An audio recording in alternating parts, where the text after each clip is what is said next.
From Hollywood, California, the Lux Radio Theater presents Robert Montgomery and Ida Lupino in The 39 Steps.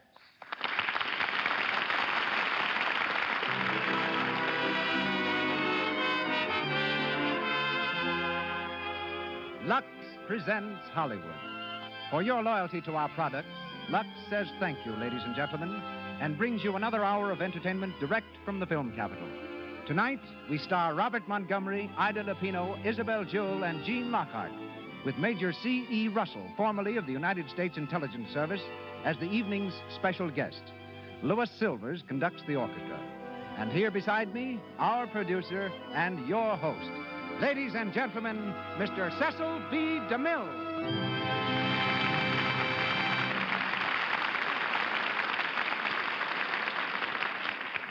Greetings from Hollywood, ladies and gentlemen. The 39 Steps lead an old friend and a newcomer, Robert Montgomery and Ida Lupino, to the stage of the Lux Radio Theater. Since here last, Robert Montgomery's been rushing back and forth between two lots.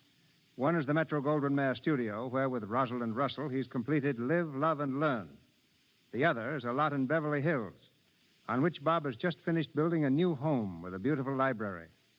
And Bob is a man who really uses his library, for he's constantly seeking new screen material. President of the Screen Actors Guild, Bob devotes at least 3 nights a week to that organization. So this fall, he took time off to go to his farm in New York State for a few weeks of partridge and pheasant hunting. His favorite Hollywood sport is tennis, in which activity he's expert enough to be the frequent opponent of Sidney Wood, the ex-Davis Cup player. Bob is heard tonight as Richard Hannay in The 39 Steps, adapted from the Gaumont British film, which in turn was taken from the novel by John Buchan. Gaumont British will shortly release The Girl Was Young, starring Nova Pilbeam, and Derek DeMarney, directed by Alfred Hitchcock. Ida Lupino is a girl I've watched very closely and suggest that you do the same. For every Lupino seems destined for greatness in the theater. To American film audiences, she's the best-known representative of perhaps the oldest stage family in the world. 350 years ago, when acting was considered a crime in Italy, Alfredo Lupino, acrobat and troubadour, fled from Naples, turned gypsy, and eventually found welcome and fame in England. Ever since then, Lupinos have added to the excellence of England's entertainment. Ida's father is Stanley Lupino, among London's most popular comedians. She has a sister, 2 cousins, 3 uncles, and 5 aunts, all noted performers. While her mother is Connie Emerald, once a celebrated dancer. Along with 3.5 centuries of tradition, Ida has inherited a turned-up nose, violet eyes, and blonde hair. She's an excellent musician and painter, can speak the language of the deaf and dumb, whistles as well as a farm boy, likes to wear sneakers, and is a prize mimic. A highly entertaining miss, you meet her tonight in the role of Pamela. Isabel Jewell, featured in such hit films as Lost Horizon and Marked Woman, is heard as Annabella. And Gene Lockhart, top-flight character actor, back from the New York stage, is Mr. Memory. And now for the play. The Lux Radio Theater presents Robert Montgomery and Ida Lupino in The 39 Steps with Isabel Jewell and Gene Lockhart.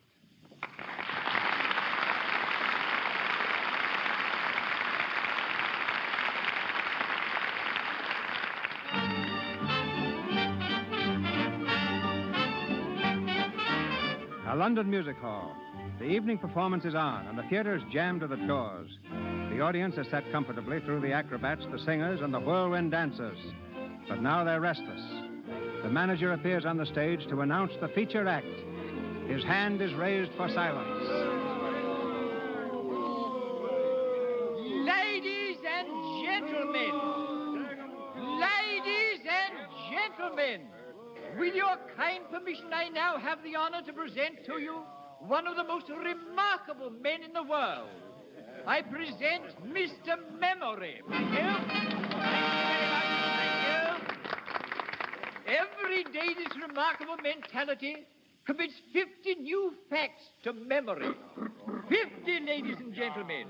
Facts from history, geography, newspapers, scientific books.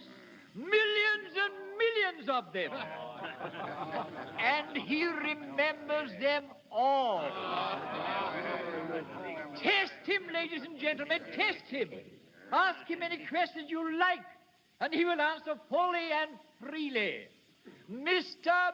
Memory. Thank you. Thank you. Now then, ladies and gentlemen, a question, please. A question from anyone in the audience. Who won the Derby in 1921? Mr. Jack Joels, humanist. Steve Donahue up, won by a length, odd 6-1. Am I right, sir? Right. Thank you very much. Thank you. Question, please. Do not hesitate. Another question, please. Who was the last British heavyweight champion? Bob Fitzsimmons. He defeated Jim Corbett, heavyweight champion of America, at Carson City, Nevada, in October 1897. He was then 34 years of age. Am I right, sir? Thank you. Mr. Memory. Mr. Memory. Who won the football cup in 1926? Would you mind repeating that question again, young man? Who won the football cup in 1926? Bolton Wanderers defeated Manchester City at Wembley by 3-1 in the presence of His Majesty the King. Am I right, sir? Right there. Thank you. Another question, please. Hey, where's my old man been since last Tuesday? Madam, he's been where you can't ask him silly questions. Will the lady in the gallery please confine her questions to those of a more serious nature? Thank you very much. Memory. What's the idea? Who killed Cock Robbie? Gentlemen, no fighting. No fighting, please, gentlemen. Keep your seats. Everybody keep your seats. Don't crowd the aisles. Orchestra, play something. Quick, there'll be a panic. Play something. Please let me out of here. Let the lady through there. Will you stand back, please? Oh, help me, please. Hold on to my arm, miss. I'll get you out of this. Get back there. Clear the aisles there, will you? This way, miss. This way. Come on.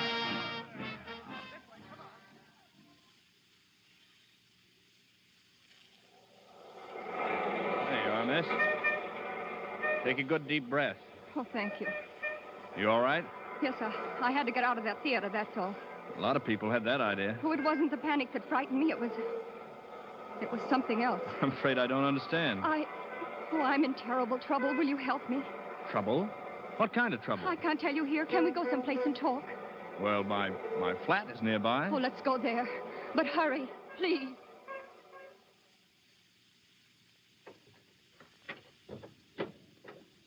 Go in, miss. Thank you. Now, if I can find this light switch. Oh, no. Don't turn on the lights. What? Don't turn them on. It will be safer. I'm afraid I don't... Will you pull down the blinds, please? Very well. This just puts me doubly in the dark. My name's Richard Hannay. Any objections to telling me yours? No, it's Annabella Smith. Smith? Not really. Is there anything wrong with it? No, just an unusual name. What's this all about? You said you were in trouble. You don't believe me, do you? I believe you're slightly hysterical. If I am, I have good reason. I was the one who fired those shots in that theater tonight. You? Why? I had to do something to create a disturbance.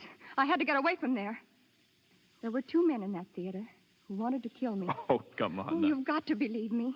But why should anyone want to kill you? Because I'm what you would call a professional spy. A spy? Whom do you spy for? Anyone who pays me. I suppose you're here to dig up some big state secret. No.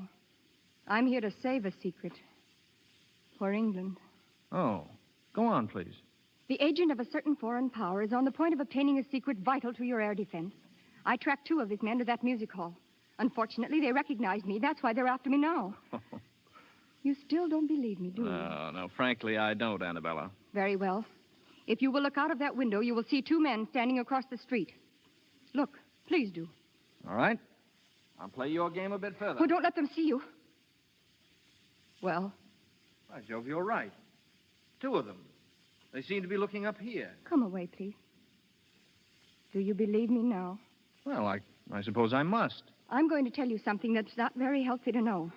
But now that they've followed me here, you're in it as much as I am. Yeah, so it seems. Have you ever heard of the 39 steps? 39 steps? No, what are they? Never mind, but this much you must know. If those men are not stopped, it's only a matter of days, perhaps hours, before the secret is out of the country. Why not call the police? Because they wouldn't believe me any more than you did. And if they did believe me, how long do you think it would take them to get going? Those men are acting quickly. You don't know how clever their chief is. Clever and ruthless. Well, what's his name? He has a dozen names, and he can look like 100 people. But there's one thing he can't disguise. The top of the little finger on his right hand is missing. Oh, Come on now, you're trembling. I'm frightened. Well, you needn't be. You're safe here, you know. What you need is a good night's rest. Oh, yes, I do. You can have my bedroom. I'll sleep on the couch here in the living room. Are you sure you don't mind? Sleeping on the couch? Well, I've done it dozens of times. No. I mean, being in danger. I'm not quite convinced of that yet. Is there anything I can get you? Yes. Have you a map of Scotland, please? A map of Scotland. I have an atlas over here somewhere. If I can... Oh, yes, here it is. You, going deer stalking or just plain hiking? There's a man in Scotland I must see next if there is anything to be done. I see. Are the 39 steps in Scotland? Perhaps I'll tell you tomorrow. Good night, Mr. Henning. Thank you. Good night, Annabella. Pleasant dreams.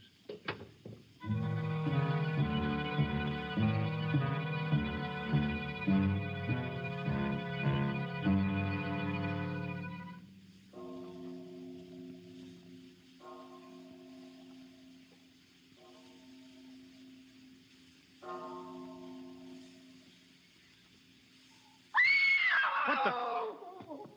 Annabella. Annabella, was that you? Annabella, open that door. Will you open that door, or do I have to break it down? Annabella, where are you? Oh, Here, look at me. What's happened? What's the matter? They came through the window. One of them had a knife. Knife? Oh, don't touch me. But you're hurt. You're bleeding. Here, I'll call a doctor. Oh, it's no use. Listen. You've got to stop those men. In a few days, they'll have the secret out of the country. But how will I stop them? Kinrich. The professor. Kinreach? Kinrich. Scotland. What's there? Who is this professor? What's in Kinreach? Clear up. They'll get you. Just like they did me. Annabella. Annabella. Good God.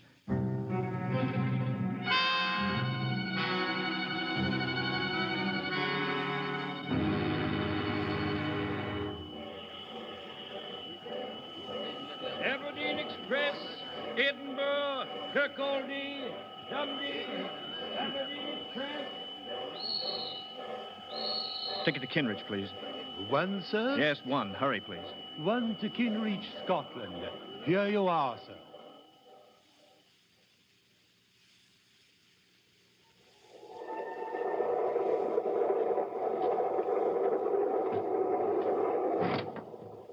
Excuse me, is this seat taken? Not by us, it ain't. Sit down, young fella. Thank you.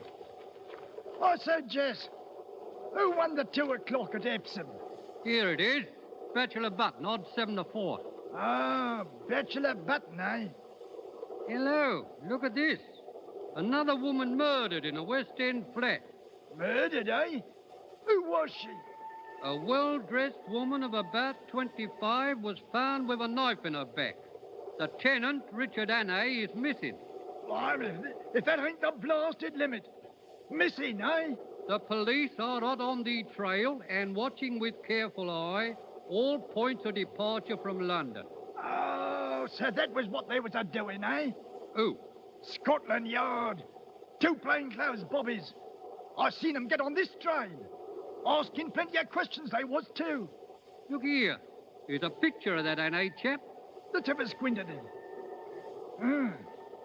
Rum-looking lot, ain't he? Excuse me. Here, young fella, where you going? Don't you like that seat? Oh, thank you. I just remembered. In a bit of a hurry, wasn't he? He was that. I say. What? I say.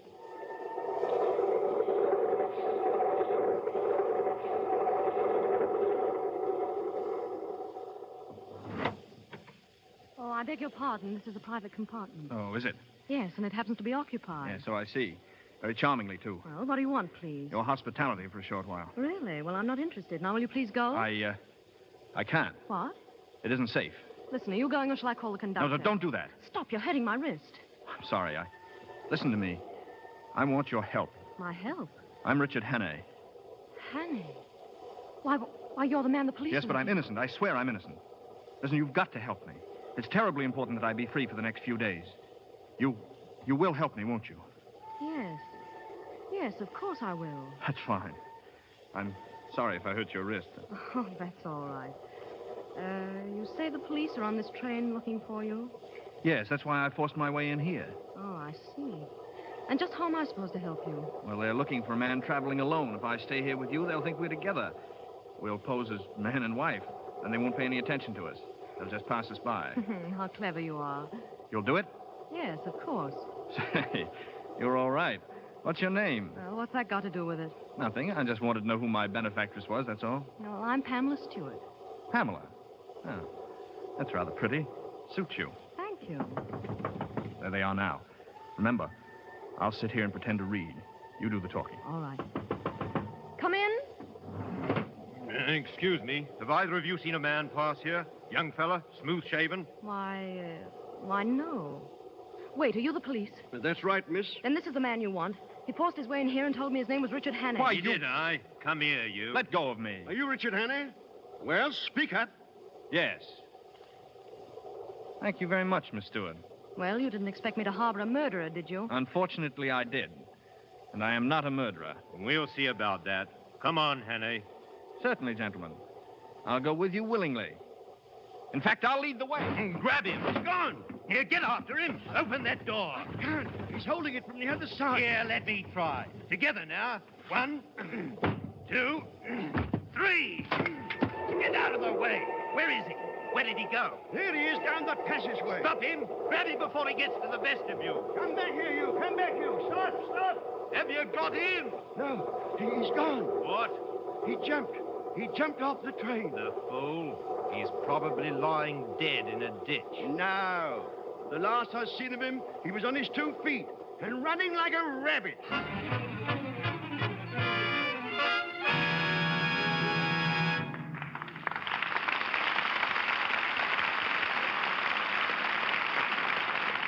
During our first intermission, and while waiting for Act 2 of the 39 Steps, starring Robert Montgomery and Ida Lupino, we'd like you to go with us to one of the millions of homes where Christmas secrets are in the air and listen in on a very interesting conversation.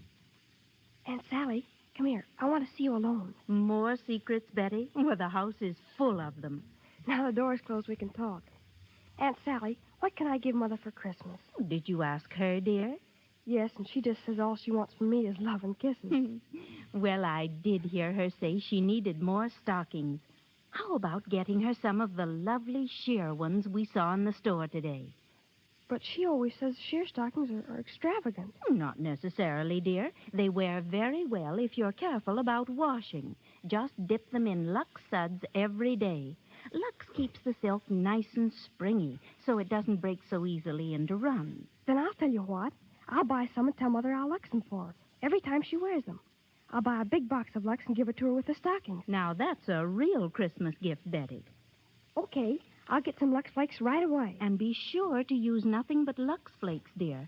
You know, rubbing stockings with a cake of soap is bad for them. And some soaps are strong, too harsh for delicate silk things. Oh, thank you, Aunt Sally. You're an angel to help me.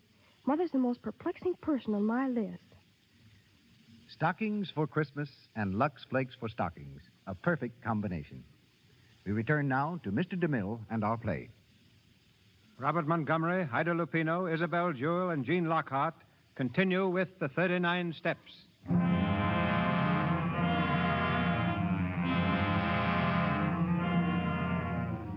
2 days have passed, and Richard Hannay, wanted for a murder he did not commit, is still at large.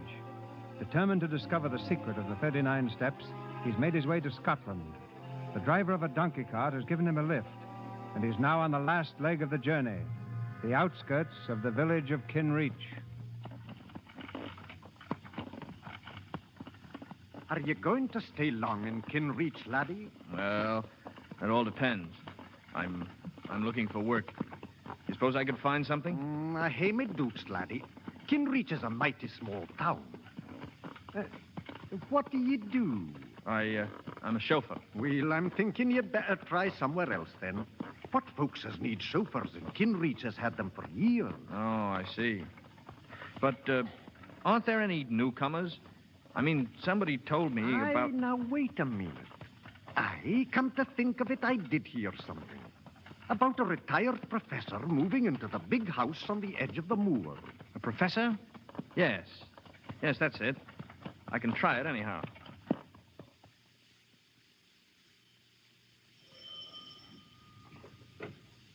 Yes, sir? I'd like to see the master, please. What name shall I say? He doesn't know my name, but you might ask him if he knows Annabella Smith. Yes, sir. Would you mind waiting in Is the... there someone for me, George? Oh, yes, Professor. How do you do? How do you do? My name is Hammond. I've come from London. From Annabella Smith. Oh. Well, do come in, please. You must be tired. We can talk in the library. My daughter's having an engagement party. I'd rather not disturb her. Yes, of course. Go right in, please. Thank you. Sit down. Will you have a drink? No, thank you. Well, and what did you want to see me about, Mr. Hannay? Hannay? You know me? Yes. I suppose it's safe to call you by your right name now. What about our mutual friend, Annabella? She's been murdered. I know. Poor girl. The police are looking for you. Yes, but I didn't do it. Oh, of course you didn't. But why come all this way to Scotland to tell me about it? Well, I believe she hoped to come to see you about some air ministry secret. She was killed by a foreign agent who was trying to steal it. Oh. Did she tell you what this foreign agent looked like? No, she hadn't time. Oh, yes. There was one thing. She told me the top of his little finger is missing. On which hand, Mr. Hannay? On the left, I believe. Are you sure it wasn't on the right? It might have been. Like on my hand, Mr. Hannay? Good Lord. Then you're the one she... The one she was trying to warn you against. The chief. You misunderstood her. She meant for you to kill me, not to bring me information. Yes. Well, what are we going to do about it? That's just the point. What are we going to do? You see, I live here as a respectable citizen. I should hate to have it known that I am not what I seem to be. You understand my position. Oh, yes, quite. What makes it doubly important that I shouldn't let you go is that I'm just about to transfer some very vital information out of the country. What? Oh, yes. I've got it already. I'm afraid poor Annabella would have been too late in any case. Well, that's that, I suppose. Yes. Well, what about it, Mr. Hannay? What about what? Yourself. It seems to me there's only one way out. And what's that? I've a small revolver here. Pretty little thing, isn't it? Supposing I left you alone with this. The newspapers could then announce tomorrow morning that the murderer had taken his own life. You want me to kill myself? Yes. You're mad. I won't do it. Then I'm afraid you leave me no alternative. You should have stayed in London, my friend. Oh, George. Yes, Professor? I want your help, please. There's a little job for us inside. Hannay? Yes. We'll carry him to the garage. When it gets dark, we can drop him off on the road somewhere. Yes, sir. Come in. Where is he, sir? Behind that table. Yes, sir? Yes. Pick him up and... I'm sorry, sir, but there's no one here. What? Well, you can see for yourself. But I shot him. The body was lying there on the floor. The body, sir? Seems to have disappeared.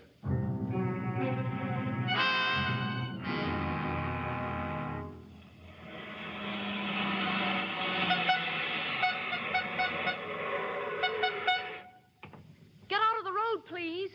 What do you mean by standing in front of my car? You might have been killed. Sorry, lady. I just wanted a lift. Would you mind... Well, Miss Stewart, how do you do? You? Well, what are you doing Richard here? Hannay is my name. I believe we've met. On a train, wasn't it? Yes. Yes, I think so. Yes. Yes, if I remember correctly, you handed me over to the police.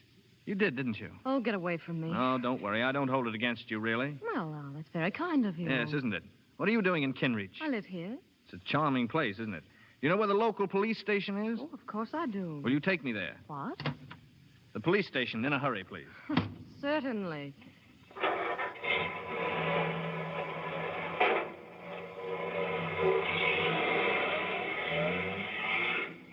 Well, I suppose you know what you're doing. Oh, yes.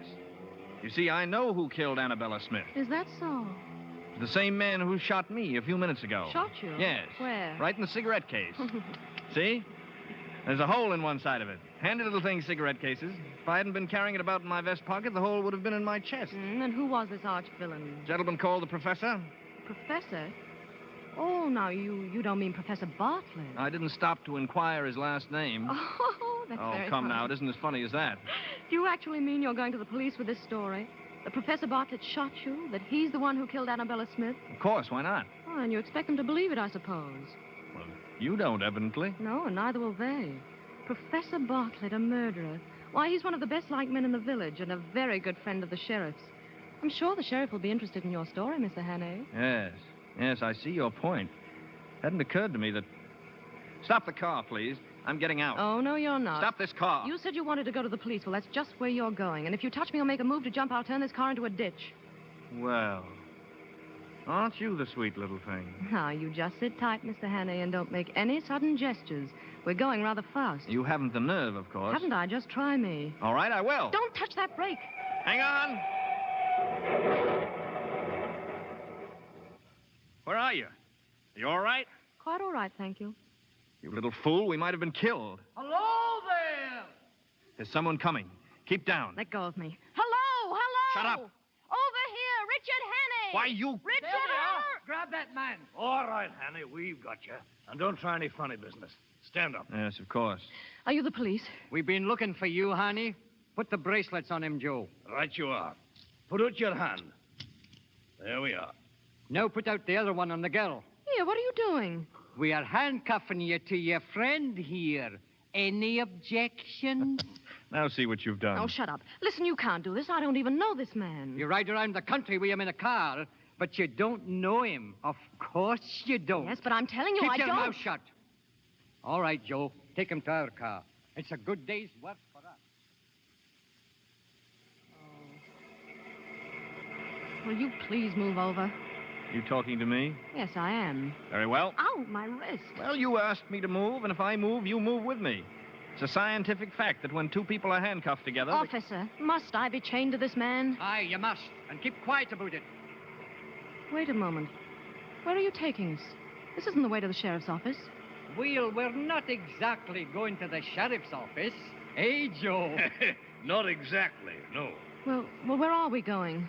Well, it's the real head we are going to see. The sheriff principal. Eh, Joe? Aye, the sheriff principal. I don't understand. Would you like to have a small bet with me, Pamela Stewart? Now, what do you mean? I'll bet you 100 to 1 that the man they call the sheriff principal has the top joint of his little finger missing. Am I right, gentlemen? You shut your mouth, young fellow, or I'll shut it for you. For good. You see, Pamela? I win. They're taking us to your old friend, the professor. Charming gentleman, the professor. Best-liked man in the village and a personal friend. Oh, be quiet, will you? Here. What are we stopping for? Sheep. A whole flock of them across the road. Well, blow your horn. Maybe that'll scare them. Stubborn beasts, they won't move an inch. Well, come on. We'll have to get out and shoo them off. Here, get on there, Shoo. Get on there. Go on. Get you to the way. Go on. Now's our chance. We'll make a run for it. Run? How can we? Come on, when I say jump, jump and run for your life. Yes, but they'll catch us. Go on, jump. Hey, look, they're getting away. Stand where you are. There they go. Give it to him. They're shooting. Come on, you little fool. Run for it.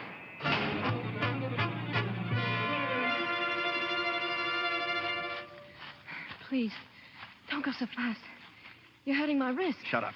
Oh, I can't go any further. I've lost my shoe. Where? Oh, back there. Well, forget it. All right. Sit down. Sit down for a while. You think we've lost those men? Well, it's as black as pitch on this moor. They'll never find us now. You know this is all very silly. You can't escape. What chance have you got handcuffed to me? Keep that question for your husband when you get one. Meanwhile, I'll admit that you're the white man's burden. Oh, yes, I know, and I can't tell you how it comforts me. Oh, why don't you give yourself up? To whom? Oh, give yourself up to Scotland Yard. Thank you, but it's a little impractical at the moment. Listen to me. I told you the truth on the train, and I'm telling it to you now. There's a dangerous conspiracy against this country, and I'm the only man who can stop it. I don't believe you. All right, very well, then. I'm just a plain, common murderer who stabbed an innocent, defenseless woman in the back in Portland Place, London. I don't know how innocent you may be, but you're a woman, you're defenseless, and you're alone on a desolate moor in the dark. And you're manacled to a murderer who would stop at nothing to get you off his hands. If that's the story you prefer, have it, my lovely, and welcome. Well, I'm not afraid of you. Why not? For all you know, I murdered a woman. You listen to a bit of advice. From now on, you do everything I tell you to do, and do it quickly. Oh, you wretched boy. I admire your pluck, but you keep a civil tongue in your head. Otherwise, I might feel the next killing was a bit overdue. All right, on your feet now. Well, where are we going? I see some lights over that way. We'll do a little investigating. Well, I won't go. I'm going to stay right here. Pamela, are you forgetting I murdered a woman? Well? Don't you strike me. I'll go.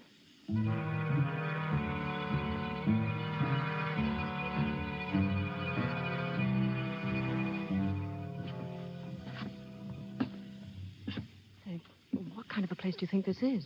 I don't know. Looks like an inn. Now, remember what I said.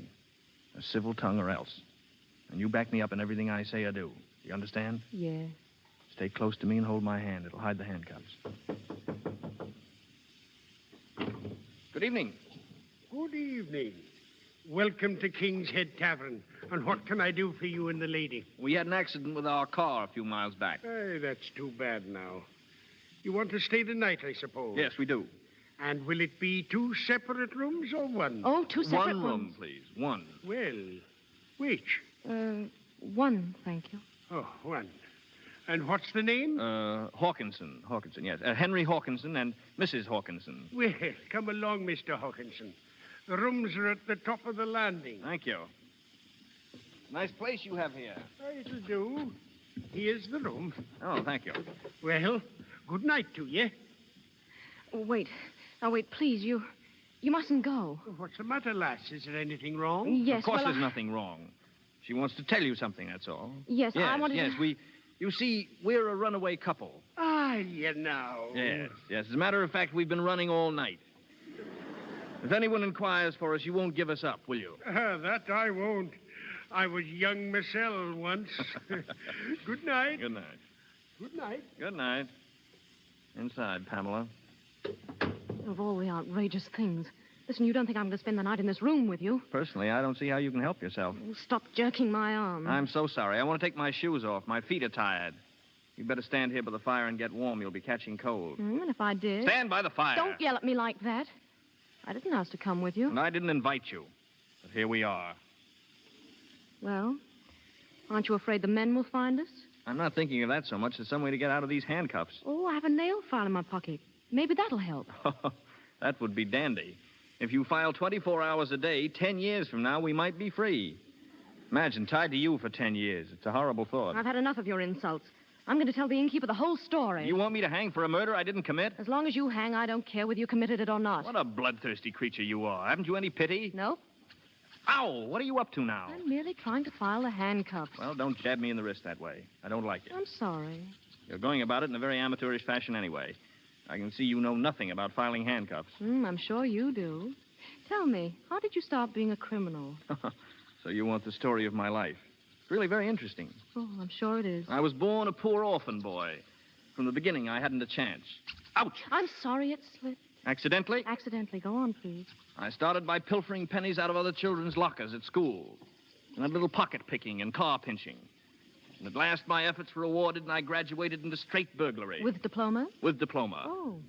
I killed my first man when I was 19. It scared me at first, but I soon got hardened to it. Lady, you wouldn't believe me if I told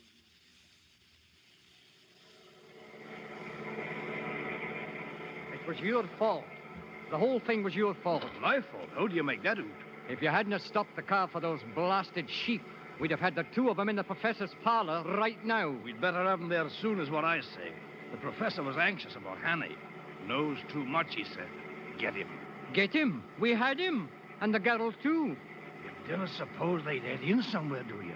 Stop at a tavern, I mean. They might, in this weather.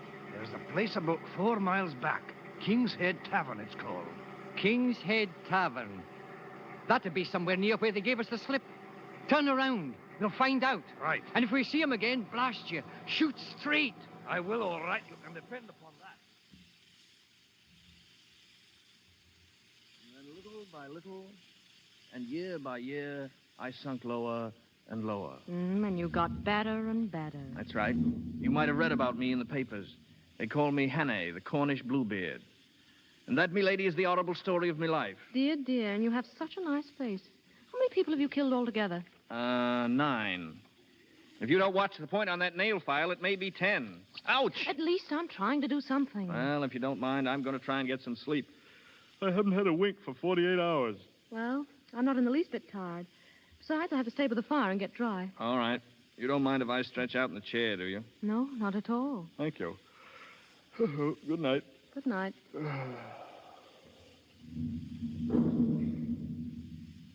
I don't see how you can sleep at a time like this. I said I don't see how you can sleep at a time like this. I'm hardened to it. That's all. Hardened criminal to sleep any time. Listen, did you hear that? There's a car out there. It just drove up, a car. It's your imagination. It's not my imagination. I heard a car. Oh, all right, if you don't care. Don't care. Just don't care. Oh! Don't do that. What's the matter with you anyway? Oh, I'm so sorry. You mustn't get frightened, Pamela. I have awful nightmares. I guess it's my conscience bothering me. Good night. We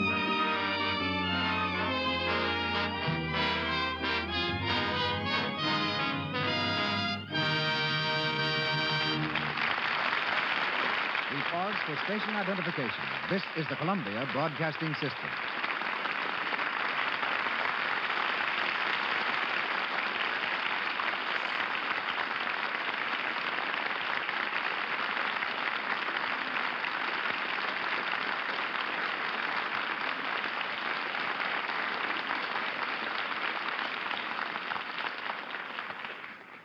We pause now between the scenes of the 39 Steps.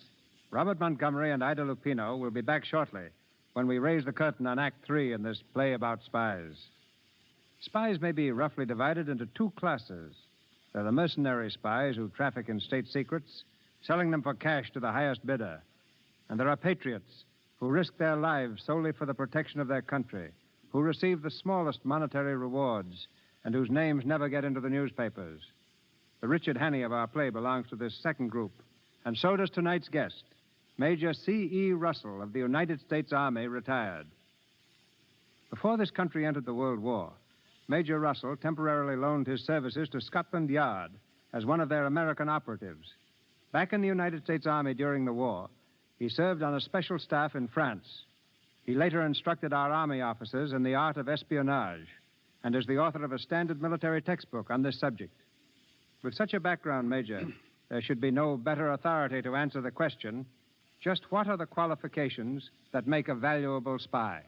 The qualifications today, Mr. DeMille, are exactly the same as in biblical times, and the instructions which are taught follow very closely those which Moses gave to his men when he sent them forth to spy out the land of Canaan, to learn what the land contained, the strength of the enemy, if the people were content, and how strong were the walls. Then, as today, spies had to have powers of observation, of memory, and description. These are the 3 traits that must be developed in a capable espionage agent, and are the least developed of all human traits. In addition, he must have common sense, a good general education, an ability to take orders, and preferably a knowledge of foreign languages. I've noticed that the opinion held of a spy varies greatly. Some people have only the greatest respect and admiration for a spy. Others consider them vicious, double-dealing scoundrels who stop at nothing to attain their end. How well do I know that? But I think these people would change their minds if they only realized that spies are one of the greatest forces for world peace. I am, of course, referring to patriotic spies, not mercenaries.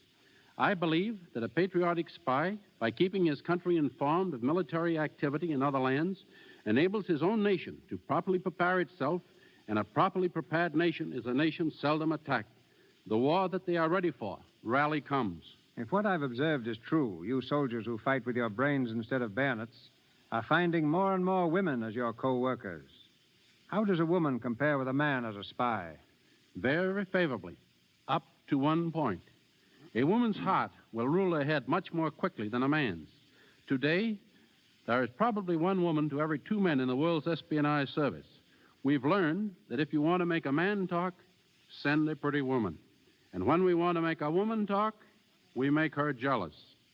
Both theories work amazingly well. It would appear to me that spying is one activity which provides little or no room for modernization. Along with qualifications, I presume that methods have changed little since the days of Moses. That's very true, Mr. DeMille. They remain essentially unchanged, but there have been radical technical changes in carrying out those essentials. For instance, there's a machine recently developed in this country so delicate and so accurate that it can etch an invisible secret message on a surface no larger than a grain of corn. Or, to employ a commodity with which perhaps you're more familiar, it could etch the map of an entire country on a single lux flake. And that's probably the finest, thinnest, and most fragile thing I can think of for the moment. I know that you can read through a flake of lux, Major. It's actually only 2/1000th of an inch thick. I see. Almost as amazing as this machine I'm speaking of. Lux flakes remind me of women, and women, in turn, recall an amazing spy story I encountered during the World War. It concerns a Swiss opera singer who volunteered in the French Red Cross as an entertainer. For 2 years, she made periodic visits to a home in Switzerland, each time using the same route over the French border. One day, she started to cross and found a new officer in charge. He took a good look at her and immediately ordered his women assistants to search her. They returned with the petticoat of this famous singer. Suspecting that it might contain invisible writing, the lieutenant called for hot irons and himself applied them to the petticoat. The heat revealed what had been invisibly written in lemon juice, the complete working drawings of a new French war tank. The reason the lieutenant had suspected Madame was that before the war, he had been a style designer in Paris. One of the first things he observed about the singer was that while she was dressed in the height of fashion, she wore a starched petticoat, and starched petticoats had been out of style for 10 years. And to me, one of the truest utterances of the great French General Marshal Foch was his statement to a group of his espionage agents. You will die 1,000 deaths, he told them, before oblivion comes, while the man in the trenches dies but once. And no better example can be found, Mr. DeMille, than that patriot of Revolutionary War, John Honeyman. Too old to carry arms, he became a confidential spy at Washington's urgent request and posed as a Tory. Despised by his wife and family, ostracized by his friends, he became a cattle buyer for the British Army. American soldiers were ordered to shoot him on sight, but John Honeyman kept his promise never to disclose his real identity. Once he allowed himself to be captured, knowing he might be shot, but there was a chance of being brought before Washington first. This fortunately happened, and Honeyman was able to disclose to Washington how some of his own men were on the verge of assassinating him by placing poison in the general's food. And it was John Honeyman who, on Christmas Eve, crossed the Delaware alone, entered Trenton, discovered the condition of the Hessian troops, and reported back to Washington on the other side. On Honeyman's unsupported testimony, Washington made his celebrated crossing, won his celebrated victory that turned the tide. Honeyman returned to his New Jersey home after the war, still an outcast, still an object of hate and scorn. His magnificent services were never announced until Washington himself made a special trip to Hackensack and publicly proclaimed him one of the greatest heroes of the American Revolution. His example will always remain a shining light to Americans who seek to serve in the silent, secret, and sometimes inglorious ways of espionage. I thank you. Thank you, Major. That's very interesting. Very interesting.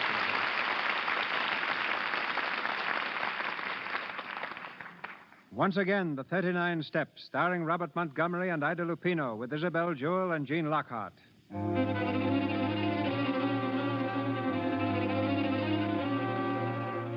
It's early the following morning. Richard Hannay stirs restlessly in the armchair and rubs his eyes sleepily. Suddenly, he jumps from the chair and stands in the middle of the room, staring down at the handcuffs which are dangling from his wrist. Pamela Stewart, on the other side of the room, smiles cheerily. Good morning, Mr. Hawkinson. Looking rather dazed this morning. How did you get free? Oh, very simple. A little matter of work while you had your nightmares. I suppose you filed the handcuffs. No, darling, I picked the lock. I was trying to do the same for you, but the file broke. Say, what's wrong with you? Oh, nothing that I know of. Oh, you mean my shoes? Yes, they're rather large, aren't they? I borrowed them from the innkeeper's wife. Oh, no. It's not the shoes. Why are you being so nice? You don't feel ill or anything, do you? No, why should I? Why didn't you leave? You were very anxious, too, if I remember correctly. Well, something happened last night that convinced me you've been telling the truth. May I ask what earthquake caused your mind to work at last? When I got free, I went downstairs. That car you said I imagined belonged to our pursuers. They were sitting downstairs when I got there. Did they see you? No, I hid behind the counter. They asked the innkeeper about us. What did he say? Said he hadn't seen us. Then they ordered something to eat. And while they were eating, they talked a lot about the 39 steps. 39 steps. Oh, don't ask me what it means because I don't know. Anything else? Well, they said the professor was clearing out of the country. Then he has got the secret. Did they say how soon he was leaving? No, but they did say that he was going to London first to pick up someone at a music hall. 39 steps. London Music Hall. It doesn't make any sense. Which room are these men in? Oh, they left. When? Oh, about 4 or 5 hours ago. And you let them go after hearing what they said? Oh, you button-headed little idiot, you. Don't you speak to me like that. My dear girl, I'm accused of murder. The only way I can clear myself is to expose those spies. Then why don't you go to Scotland Yard? What's the use? You said yourself that no one would believe me. Well, then why don't I go to Scotland Yard? Why not? They'd listen to you. Of course they would. Come on, we'll get the next train for London.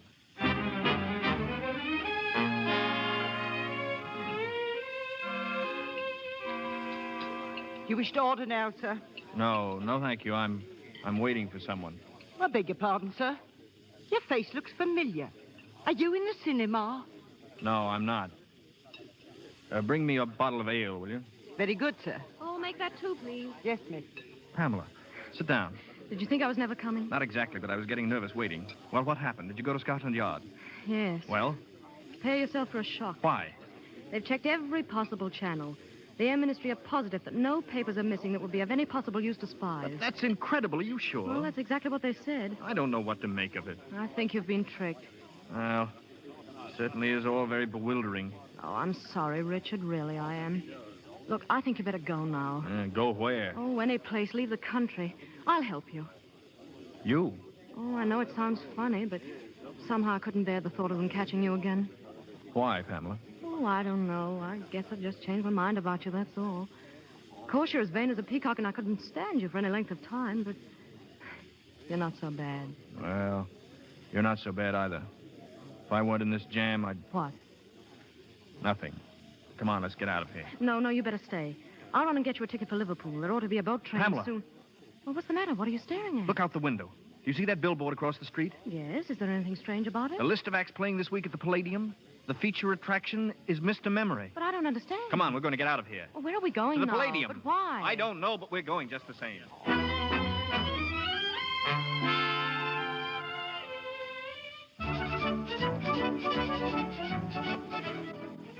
Here are your seats, sir. First 2 on the aisle. Thank you.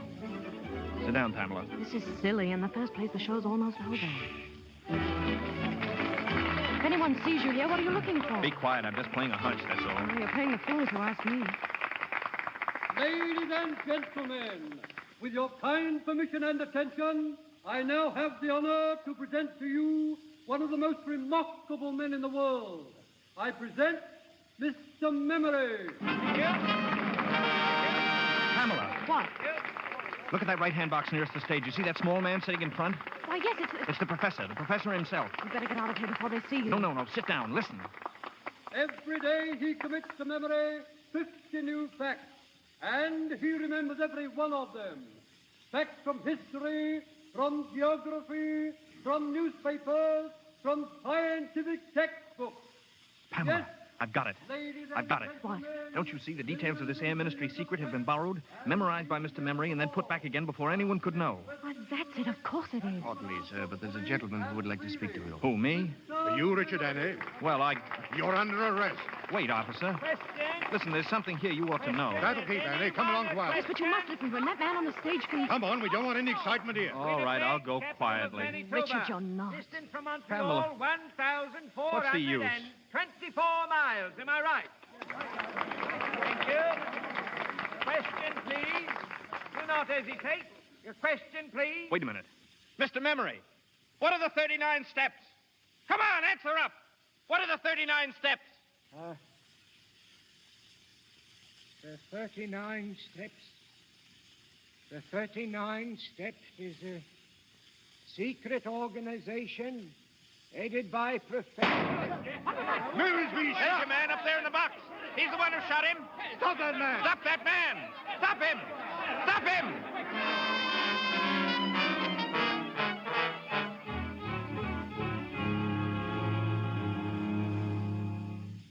I want to see Mr. Memory, please.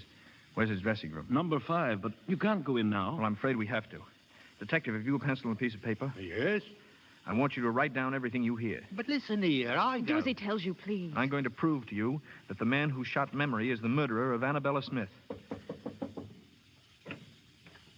What is it? We want to see Mr. Memory. How is he, Doctor? Very bad. Did they get the man who shot him? Yeah, we got him all right. He'll hang for it, too. Oh. Mr. Memory. Mr. Memory, can you hear me? Yes. Mr. Memory, there's something I'd like you to tell us, please. Yes. What was the secret formula you were taking abroad? Will it be all right, my telling you? It was a big job learning it. The biggest I've ever tackled. I don't want to throw it away, sir. It will be quite all right. The first feature of the new engine is its greatly increased ratio of compression, represented by the formula 1 minus 1 over R to the power of gamma minus 1, where R represents the ratio of compression and gamma dimensions of cylinders diameter. This device renders the engine completely silent. The exhaust gases impinging on a series entirely eliminating all sound. Am I right? Am I right, sir? That's quite right, old chap. Thank you, sir. I'm glad it's off my mind. At last. Memory. Mr. Memory. Richard, what is it? The Air Ministry's secret will never leave England.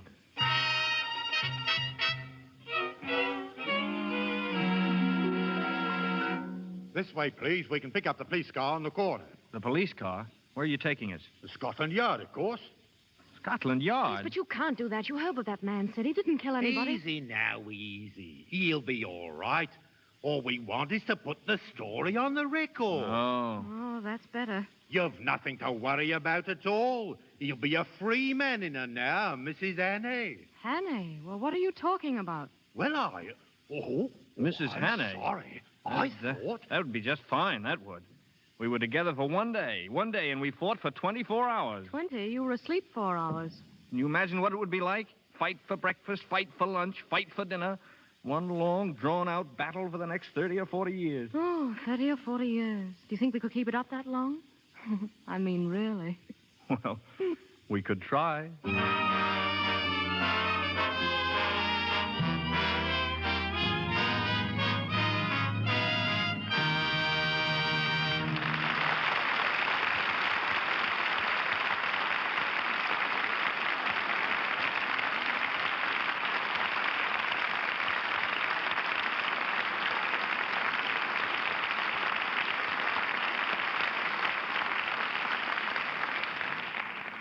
Robert Montgomery and Ida Lupino have completed the 39 steps, but they'll take a 40th when they return later to the microphone. First, a word from Melville Ruick. Thank you, Mr. DeMille. Just a moment for a suggestion to the women who begin, when winter comes, to be bothered by rough, chapped hands. Perhaps they don't realize that the trouble may start in the simple daily task of washing the dishes. Here's the reason. There are oils in your skin which give it a protective coating against cold weather outdoors and steam heat indoors. If you use a strong soap in the dishpan, these oils are dried up. Your skin gets rough and red. To protect these beauty oils, simply change from your harsh soap to Lux Flakes. Women find the difference between Lux and ordinary soaps for dishes almost unbelievable. They feel it the moment they put their hands in the dishpan. There is no sting in the very gentle, soothing Lux suds. Almost at once, your hands will begin to look smoother and whiter. Begin tomorrow to keep your hands lovely by washing dishes with Lux Flakes.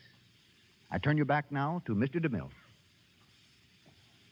At the moment, both our stars, Robert Montgomery and Ida Lupino, are having a breathing spell between pictures. Bob is back after 6 weeks in the East, and Ida's been indulging in her favorite avocation, composing music. And not just simple little ballads, Mr. DeMille, but the real thing. Not so long ago, the Los Angeles Philharmonic Orchestra played Ida's symphony, Aladdin and the Lamp. Oh, thanks for the nice boost, Bob. You know, composing's really very exciting, although I had no thought of attempting it until 2 years ago. It was just about this time of year. I was riding in a taxicab down Hollywood Boulevard. The street was crowded with Christmas traffic, and all of a sudden the noise seemed to take the form and tempo of a melody. Well, I rushed right home, worked straight through till morning, and there it was, and I've been at it ever since. What's your latest composition? Something I've just sent to London, the score and book for a musical comedy. Look, I hope no one's going to get the impression that I think I'm a great musician. In fact, I know so little that I often use a code to take the place of notes and musical symbols until I've time to figure out what I'm trying to do. I use the letters of the alphabet for a code. If you ever saw one of my scores, you'd think someone had spilled alphabet soup on an orchestration sheet. But I think our listeners are a lot more interested in what Bob's next picture is going to be than in my music. So, Bob, suppose you tell them. Well, if I knew, I'd be glad to.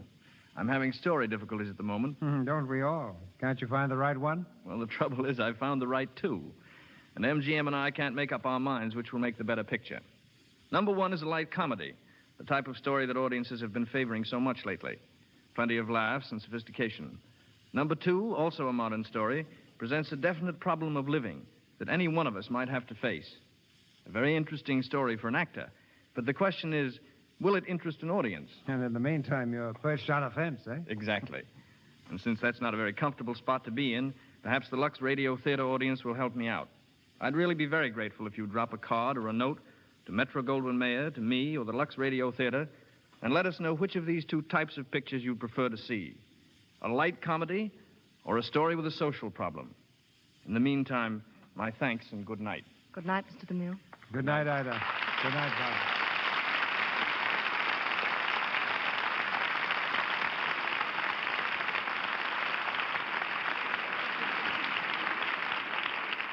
Thank you, Robert Montgomery and Ida Lupino. Ladies and gentlemen, this is your announcer, Melville Ruick. Mr. DeMille returns in just a moment with news of next week's play and stars. In our cast tonight were Leonard Mudie as Professor Bartlett, Reginald Sheffield, Herbert Evans, and Keith Kenneth as detectives, Lionel Belmore as innkeeper, Vernon Steele as cart driver, Edgar Norton as manager of the music hall, Eric Wilden and Raymond Lawrence as Cockney travelers, Ward Lane as butler, Eric Snowden and Norman Ainsley as Scotchman, Sybil Harris as a rowdy, and Phyllis Coughlin as a woman. Louis Silvers appeared through courtesy of 20th Century Fox Studios, where he was in charge of music for the new picture Love and Hisses. And now, our producer. One of the most glamorous beauties of the screen that the screen has ever known appears in the Lux Radio Theater next Monday night. Marlene Dietrich. Our play is taken from the highly successful motion picture in which Miss Dietrich starred, The Song of Songs, the love story of a Viennese girl and the three men who tried to win her. Miss Dietrich will be surrounded by an all-star cast headed by Douglas Fairbanks, Jr., with Lionel Atwell.